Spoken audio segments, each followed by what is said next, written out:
Hey everybody, welcome to episode number 3 of the Yole Poker YouTube channel. Thank you to everybody that subscribed to our channel, and thank you for all the likes that you've done on our videos, and just for everybody that's viewed our channel. We really appreciate it, and thank you so much for the support. Now, today I'm going to actually talk about something that's really important for poker. So it's called game selection. So what game selection is just about what kind of games you're going to play, whether you're going to play cash, whether you're going to play tournament, and just generally what level you should come in at, and how to choose the right game for you as a player. So we'll start off with cash to start with. So now cash game selection is very interesting because you need to know the limit that you're willing to go to. So if you go to a casino, most casinos start at 1-2 and will go up to right up to 10-20. When I say 1-2, it means $1, $2 blinds. So that would be the small and the big blind. So depending on what your level is, it's really dependent on where you should be at. So what we talked about last video will actually help you with this, because bankroll management, again, is an important part of choosing your game selection. So if you only have $2,000, $3,000, you shouldn't be playing more than 1-2. So you really need to know what your bankroll is, and you really need to know what your skill level is as well. So most players that play 1-2 are beginning or intermediate players.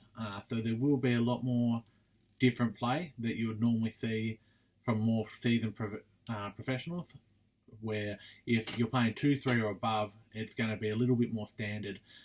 There will be bluffs, and there will be a lot more other play, but you won't be seeing people calling with Queen 4 when somebody's raised it to $20 with nothing. So it really is dependent on what you're looking for. 1-2, I think, can be beaten, but it can be very, very difficult to navigate when it comes to you're going to have a lot more swings in 1-2, purely because there will be a lot more erratic play. So most people that are listening to this that would be in that intermediate range, or even beginning to intermediate range, would probably be better off playing 2-3. So most 2-3 buy-ins are $200 as well. So as we talked about bankroll management, like even if you had 5 to 10 grand, that would comfortably get you through 2-3s. I would personally have 10, if not more, but 2-3 isn't going to break your bank if you've only got 2,000. So you got to be really careful where you are landing, but again, don't go too high, but also know your skill level. If you are playing 2-3s for a little bit and seem to be beating them, you can more than happy to jump up to 2-5s even. So like that is another jump. So 2-5. So you do need to check which limit you're going to play, but know your limit. Know where your bankroll management sits. Remember bankroll management that we talked about last video. Now, another choice of your cash games is home games. So there's a lot of home games that do actually go around at the moment.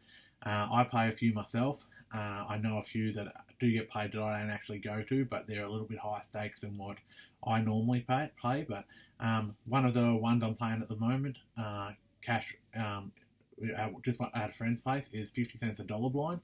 So the buy-in is only $30 normally. So if that's not a lot of big blinds to start with, but at least you can work out your bankroll management from there. So you should be trying to play a limit that you can constantly beat. That's basically what you should be doing. Now, you're not going to have every session that's going to be obviously a winning session, but that's where the bankroll management comes into play. But cash games, comfortably, you can win a lot more sessions, especially at stakes that you are comfortable with. So some people like to start with home games and see how they go. Some people like to just jump straight into casino. So it's really dependent on you, and also depends where you live as well. If you don't live near a casino, that option's not going to be really viable for you, unless you have sessions where you go down for a few days, then come back and then have a few days off and then go down again. So that is viable sometimes, but you're better off if you live closer to the casino. Anywhere sort of more than an hour and a half to 2 hours away from the casino is always going to be hard. So that way you should be choosing more home games in that aspect. The beauty of home games as well is that there is no rake, where the casino does take a rake, and that's another thing that you've got to take into consideration when it comes to profitability, because 1-2 games they're going to take more of a rake, so it's a lot harder to beat those in the long run, purely because you're trying to beat the rake as well as the other players, where 2, 3 and above, they do take a rake, but in percentage of the pots and stuff, it's really not as high. So that's where a lot of professionals end up at 5-10, and that's realistically where you want to get to, especially when you're playing cash, but not all of us have the bankroll to sustain that. So we have to make sure that you are playing the right amount for your bankroll. Also, there are different styles of poker you can play as well. So there is obviously a hold'em, no limit hold'em, or pot limit. I will talk about those in another video, but one thing I will suggest is if you walk into the casino and all the no limit tables aren't free, you've got no seats left on them, and there are some pot limit ones. If you haven't played pot limit before, it's a little bit different, and the strategy is a little bit different. So try to stick to the game that you actually know.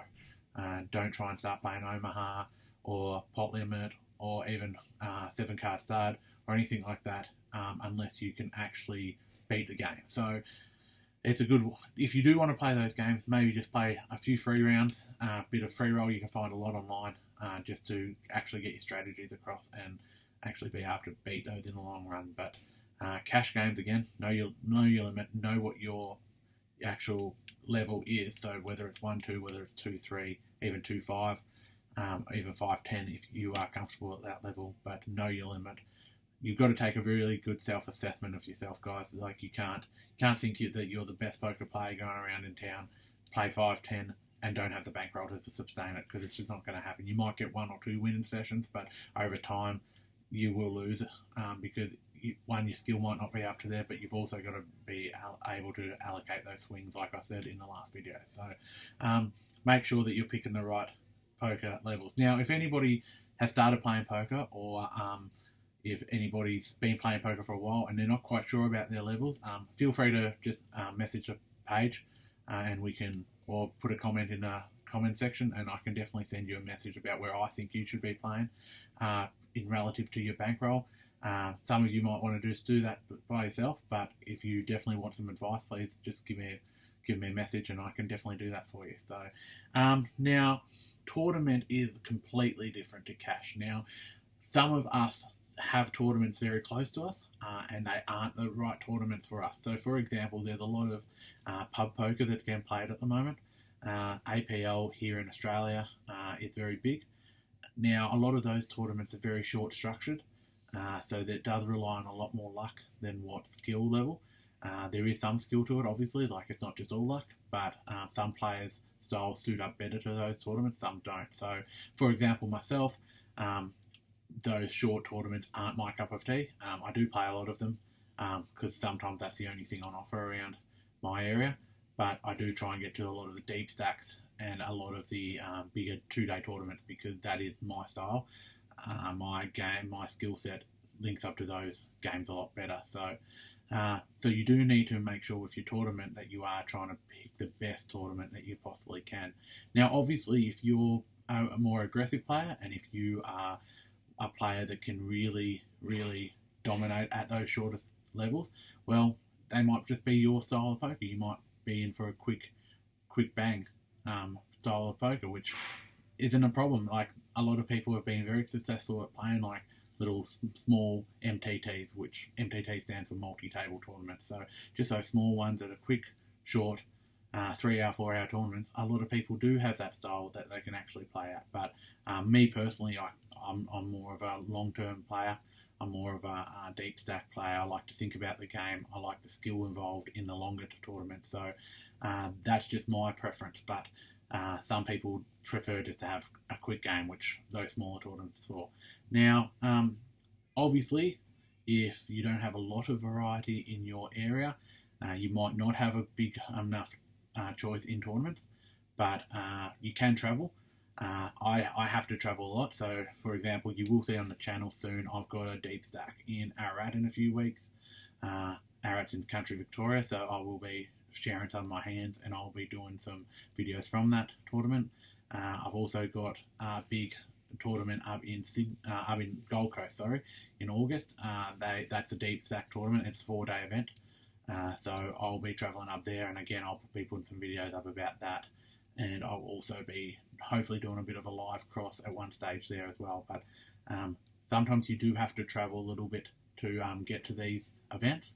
But also, if you're living, say, in a capital city or right near a casino, you can have a little bit more variety of choosing what tournaments you play. So one thing I will say about travelling is if you do go to a big tournament, a lot of the time they do have a lot of smaller games on the side, which can be really good for you or can be really bad for your bankroll depending on how you play.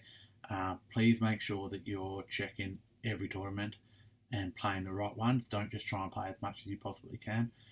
The bad thing about that is they want you to play as many tournaments as they can, obviously, because they can take a rake.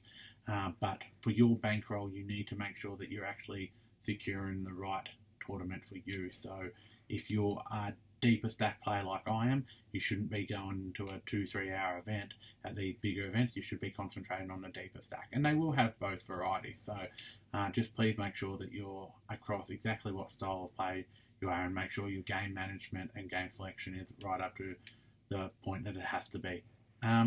Basically, that's it. Just make sure, again, that if you're not aware of what you should be playing, if you want advice on something when it comes to anything that we've discussed in the first 3 videos, please feel free to leave a comment. Also, feel free to inbox me directly. Some of you will know me directly. So, and yeah, thank you. Please subscribe to the video, like and subscribe. It really does help out the channel. Thank you again to those people that have subscribed. But I'd love to see a lot more subscribe so that we can start putting out a little bit more content and start putting out a little bit more live content as well. So thank you again, and yeah, I'll talk to you next time.